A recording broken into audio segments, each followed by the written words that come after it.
오늘 들려드릴 사연은 정말 충격적입니다. 평범한 직장인 남편에게 어느 날 갑자기 아내가 별거하자며 집을 나가버렸는데요. 이유도 알려주지 않고 말입니다. 그런데 며칠 후 남편의 휴대폰으로 낯선 번호에서 동영상 하나가 도착합니다. 그 영상을 본 순간 남편의 세상이 완전히 무너져 버렸죠. 더 충격적인 건 이 영상을 보낸 사람이 직접 전화를 걸어와서 빨리 이혼 처리나 해달라며 뻔뻔하게 도발했다는 겁니다. 과연 이 남편은 어떤 선택을 했을까요? 그리고 이 모든 상황의 진짜 뒷이야기는 무엇일까요? 본격적인 이야기 시작 전에 아직 무료 구독하지 않으셨다면 무료 구독 버튼 꼭 눌러주시고 함께 실화 속으로 들어가 볼까요? 오늘의 실화 사연 지금 시작합니다. 안녕하세요. 오늘 제가 들려드릴 이야기는 정말 충격적이고 제 인생을 완전히 뒤바꾼 사건입니다. 다만 개인정보 보호를 위해서 이름이나 직업, 나이, 지역 등은 모두 각색되었으니 혹시 비슷한 분이 계시더라도 오해하지 마시기 바랍니다. 저는 올해 42살인 직장인 이주환입니다. 평범한 회사원으로 10년째 한 회사에서 성실하게 일하고 있고 아내와 함께 작은 아파트에서 살고 있었습니다. 아내 박혜진은 37살로 배달앱 회사에서 고객 서비스 팀장을 맡고 있었죠. 저희는 자식 없이 둘이서만 살고 있었는데 제가 보기엔 그럭저럭 평범한 부부였다고 생각했습니다. 그런데 작년 가을, 정확히는 10월 중순쯤이었을 겁니다. 평소와 다름없이 퇴근해서 집에 들어왔는데 아내가 짐을 싸고 있더라고요. 큰 캐리어에 옷가지며 화장품이며 이것저것 넣고 있는 모습을 보고 깜짝 놀랐습니다. 어디 출장이라도 가는 건가 싶어서 물어봤죠. 혜진아, 어디 가는 거야? 회사에서 출장 있어? 그런데 아내는 제 눈을 똑바로 쳐다보지도 않고 이렇게 말하더군요. 당분간 별거 하려고 해. 친정에 가서 지낼게. 순간 머릿속이 하얗게 되었습니다. 별거? 갑자기 무슨 소리인지 이해가 안 되더라고요.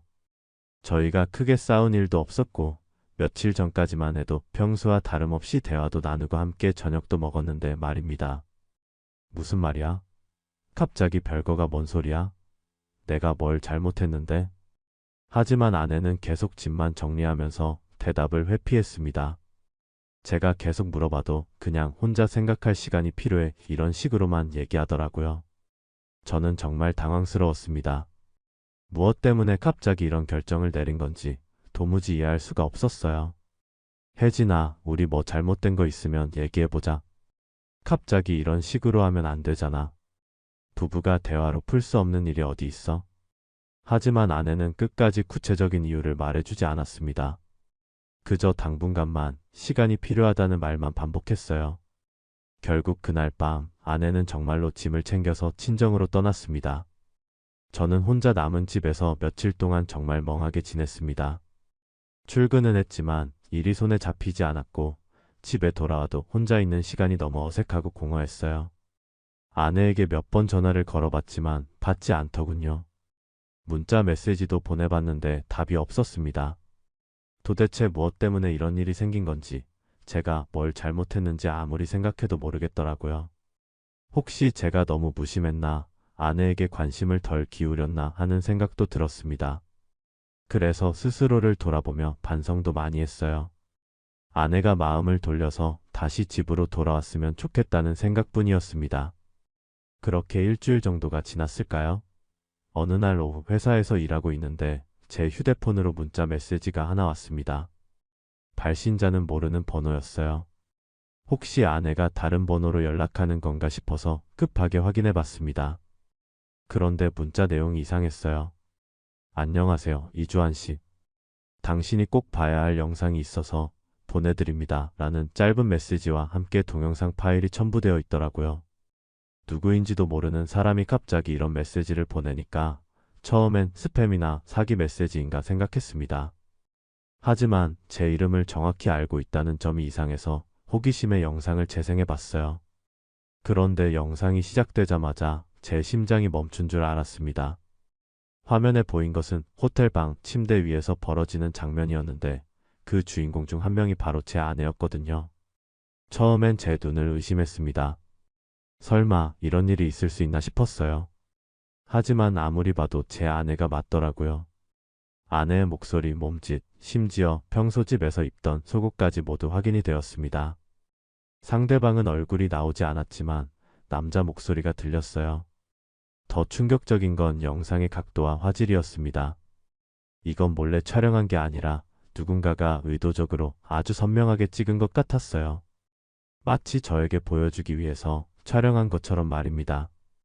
영상 중간중간 아내와 상대 남자가 나누는 대화도 들렸는데 그 내용이 너무나 적나라하고 충격적이어서 차마 다 들을 수가 없었습니다.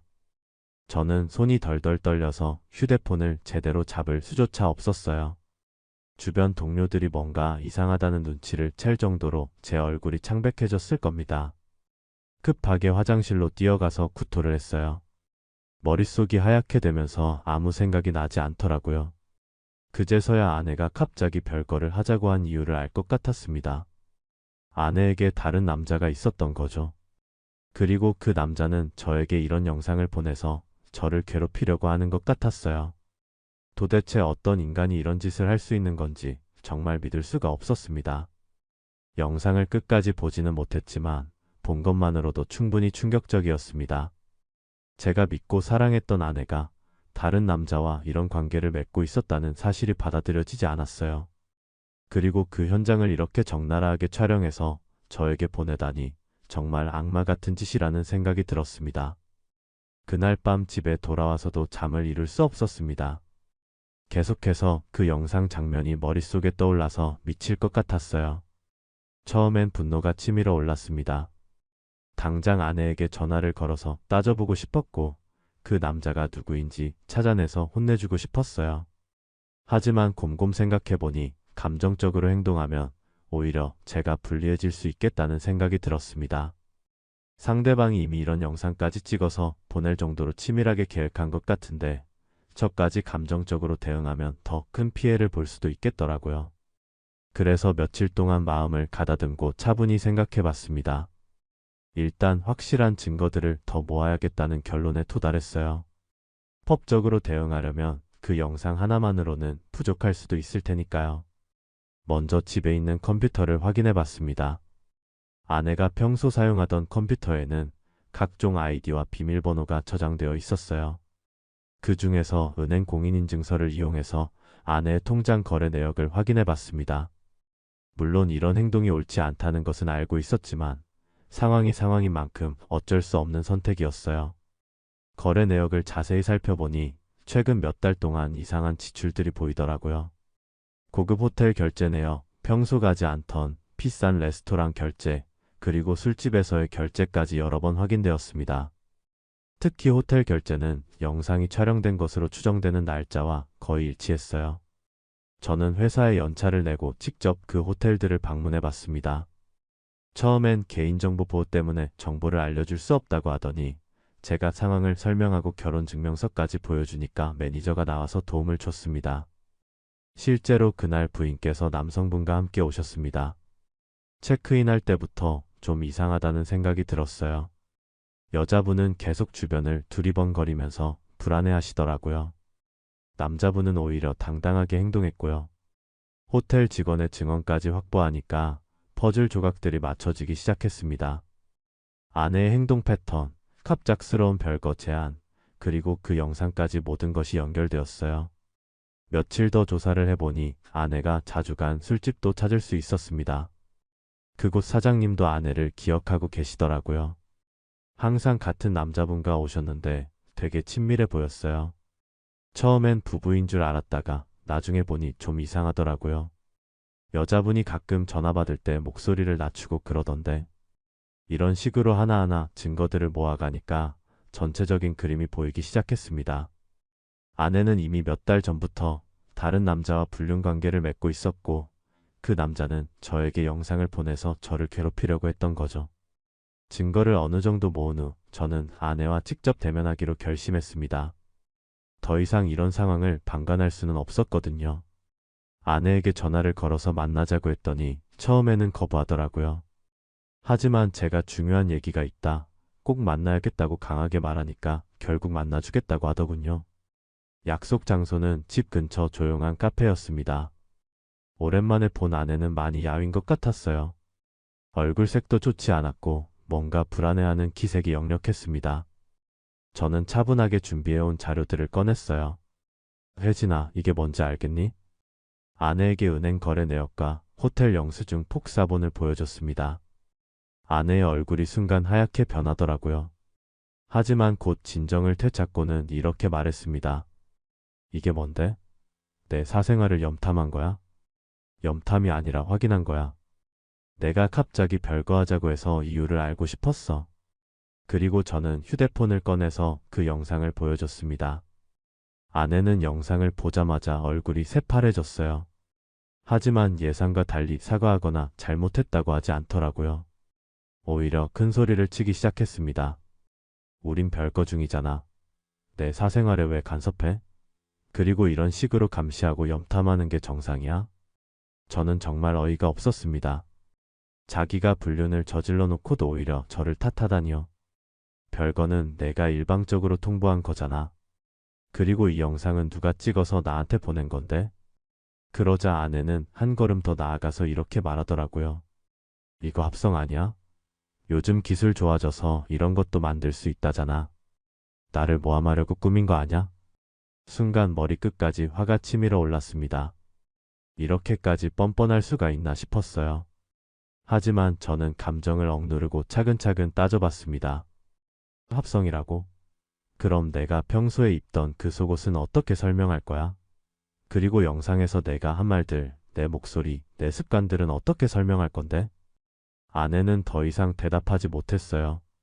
하지만 끝까지 잘못을 인정하지는 않더라고요. 그저 어쨌든 우리는 이미 별거 중이었다는 말만 반복했습니다. 결국 그날 대화는 평행선을 달리며 끝났어요. 아내는 끝까지 자신의 잘못을 인정하지 않았고, 저는 더 이상 이런 상황을 참을 수 없다는 것을 깨달았습니다. 이제 법적으로 대응할 수밖에 없겠다는 결심을 굳혔어요.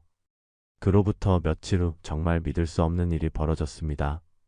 제 휴대폰으로 낯선 남자에게서 전화가 온 거예요. 목소리를 들어보니 젊은 남자 같았는데 처음부터 반말로 나오더라고요. 이주환 씨죠? 안녕하세요. 네, 그런데 누구세요? 아, 제 소개를 안 했네요. 저는 혜진 씨와 만나고 있는 사람입니다. 순간 핏대가 터질 뻔했습니다. 이 남자가 바로 제 아내와 불륜을 저지르고 그 영상을 저에게 보낸 장본인이었던 거죠. 너 정말 사람이야? 남의 가정을 짓밟아 놓고 뻔뻔하게 전화까지 해? 그리고 너 그런 영상 찍은 게 혜진이는 알기나 해? 너 이거 범죄야, 범죄라고. 저는 정말 참을 수 없어서 목소리가 커졌어요. 하지만 그 남자는 전혀 당황하지 않고 오히려 비웃는 것 같은 목소리로 대답했습니다. 아무것도 모르시네요. 그런 식으로 흥분하실 일 아닌데요. 서로 마음이 맞는 사람끼리 만나는 건데 왜 그러세요? 뭐라고? 서로 마음이 맞다고? 너 지금 장난해? 장난이 아니라 진심이에요. 혜진 씨도 저를 정말 좋아하시거든요. 이주환 씨도 이제 현실을 받아들이시고 빨리 이혼 처리나 해주세요. 우리가 무슨 사이인지는 영상으로 다 보셔서 아실 테니까요. 이 말을 듣는 순간 정말 미칠 것 같았습니다. 어떻게 이렇게 뻔뻔할 수가 있는지 정말 인간이 맞나 싶었어요. 제가 계속 화를 내니까 그 남자는 더욱 도발적으로 나왔습니다. 그리고 말인데요, 혜진 씨가 이주환 씨 얘기 많이 하거든요. 집에서 얼마나 재미없게 사셨는지, 얼마나 답답하셨는지. 그런 분을 억지로 붙잡고 있는 게 맞나요? 너 지금 뭐라고 한 거야? 다시 한번 말해봐. 하지만 그 남자는 화 좀 그만 내시고 어른답게 처리해요 라는 말을 남기고 전화를 끊어버렸습니다. 저는 분노로 온몸이 떨렸어요. 이런 인간들을 그냥 놔둘 수는 없겠다는 생각이 들었습니다. 특히 그 남자가 한 말 중에서 우리가 무슨 사이인지는 영상으로 다 보셔서 아실 테니까 라는 부분이 계속 머릿속에 맴돌았어요. 이건 명백히 제게 그 영상을 보낸 게 자신이라고 시인한 거잖아요. 그리고 그걸 자랑스러워하는 것 같은 뉘앙스까지 느껴져서 정말 역겨웠습니다. 저는 그 순간 이 모든 대화를 녹음해놨으면 좋았을 텐데 하는 후회가 들었어요. 하지만 다음에 또 연락이 오면 반드시 녹음을 해둬야겠다고 마음먹었습니다. 이런 증거들이 나중에 법정에서 유리하게 작용할 테니까요. 이제 더 이상 참을 수 없었습니다. 저는 다음 날 바로 변호사 사무실을 찾아갔어요. 지인의 소개로 가정사건을 전문으로 하는 변호사님을 만날 수 있었습니다. 변호사님께 지금까지의 상황을 자세히 설명하고 모아둔 증거들을 모두 보여드렸습니다. 영상, 은행 거래 내역, 호텔 직원 증언, 술집 사장 증언까지 하나씩 차근차근 설명드렸어요. 이 정도 증거면 상간자 소송에서 충분히 승소할 수 있습니다. 특히 상간남이 직접 촬영한 영상을 당신에게 보낸 것은 매우 악질적인 행위로 볼 수 있어요. 이는 단순한 불륜을 넘어서 당신에게 정신적 피해를 주려는 의도가 명백하거든요. 변호사님의 말씀을 듣고 조금 안심이 되었습니다. 그리고 앞으로 어떻게 진행해야 할지도 상세히 알려주셨어요. 일단 상간자 2명을 모두 상대로 소송을 진행하겠습니다. 부인과 상간남 모두에게 위자료를 청구하고 특히 상간남에게는 영상 촬영과 유포에 대한 추가적인 손해배상도 요구할 수 있어요. 며칠 후 그 남자에게서 또 전화가 왔습니다. 이번에는 미리 준비해둔 녹음 앱을 켜고 통화를 받았어요. 이주환 씨 생각해 보셨어요? 이혼 얘기 말인데요. 너 누구라고 나한테 이혼하라고 말하고 해? 그리고 너 지난번에 영상 보내준 거 고맙다. 덕분에 법정에서 쓸 증거가 하나 더 생겼어. 뭐요? 법정이요? 처음으로 그 남자의 목소리에 당황스러운 기색이 느껴졌어요. 응, 너하고 내 아내 둘 다 상간자 소송 걸었어. 변호사님이 이 정도 증거면 충분히 이긴다고 하시더라. 특히 내가 그 영상 찍어서 나한테 보낸 거, 그거 아주 좋은 증거래. 잠깐만요. 저희는 그냥 뭐? 남의 가정 파괴하고 그 장면을 촬영해서 보내놓고 그냥이야? 너 이제 곧 법원에서 보자. 위자료도 단단히 물어낼 거야. 그리고 저는 전화를 끊었습니다. 이제 상대방도 사태의 심각성을 깨달았을 거예요. 그동안 장난으로 생각했던 일이 실제로 법적인 문제가 될 수 있다는 것을 말입니다. 변호사님께서 소장을 제출해 주셨고 며칠 후 법원에서 소송 접수 확인서가 도착했습니다. 이제 정말 법정에서 모든 것이 결판날 때가 온 거죠. 저는 긴장되기도 했지만 동시에 후련한 기분도 들었어요. 드디어 이 억울한 상황에 대해 정당한 판단을 받을 수 있게 된 거니까요. 소송이 진행되면서 정말 놀라운 일들이 벌어지기 시작했습니다. 먼저 아내 직장에서 이 사건이 알려지게 되었어요. 상간남이 같은 회사 사람이었던 것 같더라고요. 회사 내부에서 소문이 퍼지면서 아내의 입지가 완전히 좁아졌습니다.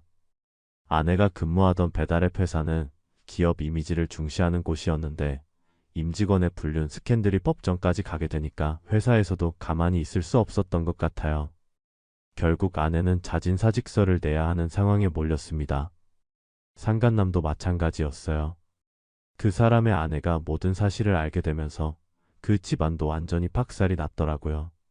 상간남의 아내가 제게 직접 연락을 해왔습니다. 이주환 씨 정말 죄송합니다. 제 남편이 이런 짓을 저질렀는지 전혀 몰랐어요. 저도 이혼 절차를 밟고 있습니다. 제발 끝까지 법적으로 처벌해 주세요. 상간남의 아내까지 저희 편이 되어버린 상황이었어요. 그분도 남편의 배신에 큰 상처를 받으셨던 거죠. 더 웃긴 건 아내와 상간남이 서로를 탓하기 시작했다는 겁니다. 변호사님을 통해 들은 얘기로는 상간남이 혜진 씨가 먼저 유혹했다고 주장하고 있다고 하더라고요. 반대로 아내는 그 사람이 계속 따라다니면서 괴롭혔다고 말하고 있다고 했습니다. 법정에서 둘이 서로 책임을 떠넘기는 모습을 보니까 정말 한심했어요. 그렇게 사랑한다고 서로 마음이 맞는다고 했던 사람들이 위기가 탁 치니까 서로를 배신하고 있었던 거죠. 특히 상간남은 완전히 체면을 구겨버렸어요. 직장에서는 징계를 받았고 집에서는 아내에게 쫓겨났고 친구들과 친척들에게도 소문이 다 퍼져버렸더라고요. 그 사람이 다니던 회사도 보수적인 곳이었는데 불륜 스캔들에 법정 소송까지 겹치니까 승진은 물 건너갔고 왕따까지 당하고 있다고 했습니다. 아내도 마찬가지였어요. 친정 부모님들이 이 사실을 알고 나서 완전히 실망하셨다고 하더라고요. 아내의 언니가 저에게 연락을 해서 사과하기도 했습니다. 제부 정말 죄송해요. 혜진이가 이런 애가 아니었는데 정말 어떻게 사과드려야 할지 모르겠어요. 이제 아내와 상간남은 완전히 고립된 상태가 되었습니다. 서로를 사랑한다고 했던 사람들이 위기 상황에서는 서로를 버리고 자기 살 길만 찾고 있었어요. 정말 추한 모습이었습니다. 변호사님께서도 상대방들이 이렇게 분열되어 있으니 저희에게는 더욱 유리한 상황이라고 말씀해 주셨어요. 법정에서도 둘이 서로 다른 변명을 하고 있어서 신빙성이 떨어져 보인다고 하시더라고요. 드디어 최종 판결일이 다가왔습니다. 지난 몇 달 동안 정말 힘든 시간이었지만 이제 모든 것이 결판날 때가 온 거죠. 법정에 들어서니까 아내와 상간남이 각각 다른 변호사와 함께 앉아 있더라고요. 둘이 마주 보지도 않고 있는 모습을 보니 정말 한심하다는 생각이 들었어요. 판사님께서 판결문을 읽기 시작하셨습니다. 피고들의 행위는 단순한 불륜을 넘어서 원고에게 심각한 정신적 피해를 가한 악질적인 행위로 판단됩니다. 특히 피고 김모 씨가 불륜 장면을 촬영하여 원고에게 발송한 행위는 원고의 인격권을 심각하게 침해한 것으로 보입니다. 제 심장이 빠르게 뛰었어요. 드디어 정의가 실현되는 순간이었습니다. 따라서 피고 박혜진은 원고에게 위자료 3천만 원을, 피고 김모 씨는 원고에게 위자료 2천만 원과 정신적 피해에 대한 손해배상금 1천만 원을 각각 지급하라고 판결합니다. 총 6천만 원의 위자료와 손해배상금이 인정된 거였어요. 변호사님께서 제 어깨를 두드리며 축하합니다 라고 말씀해 주셨습니다. 판결이 끝난 후 법정을 나오는데 아내가 저에게 다가왔어요. 눈이 빨갛게 부어있고 완전히 초라한 모습이었습니다. 주하나, 제발. 한 번만 더 기회를 줘. 내가 정말 잘못했어. 다시는 이런 일 없을 거야. 하지만 저는 차가운 목소리로 대답했습니다. 별거는 내가 원한 거잖아. 이제 내가 선택한 대가를 받는 거야. 그러자 아내가 울면서 이렇게 말하더라고요. 아니야, 사실 남편과 이혼하지 않으면 직접 연락하겠다고 계속 협박해서 어쩔 수 없이 별거라도 하자고 한 거야. 당신 떠날 생각 한 번도 없었어. 이제 와서 이런 변명을 하다니 정말 한심했습니다. 그 모든 선택은 자신이 한 것인데 이제 와서 남 탓을 하고 있었어요. 그런 변명은 법정에서 했어야지. 이제 와서 무슨 소용이야? 저는 더 이상 들을 게 없다며 그 자리를 떠났습니다. 법원 계단을 내려오면서 하늘을 올려다봤어요. 구름 사이로 햇살이 비치고 있었습니다. 정말 오랜만에 느끼는 후련함이었어요. 이제 내 인생은 다시 시작이다. 그동안 억눌려 있던 감정들이 한꺼번에 풀려나가는 것 같았습니다. 물론 상처는 남겠지만 적어도 정의는 실현되었어요. 그리고 이런 일을 저지른 사람들이 그에 맞는 대가를 치르게 되었습니다.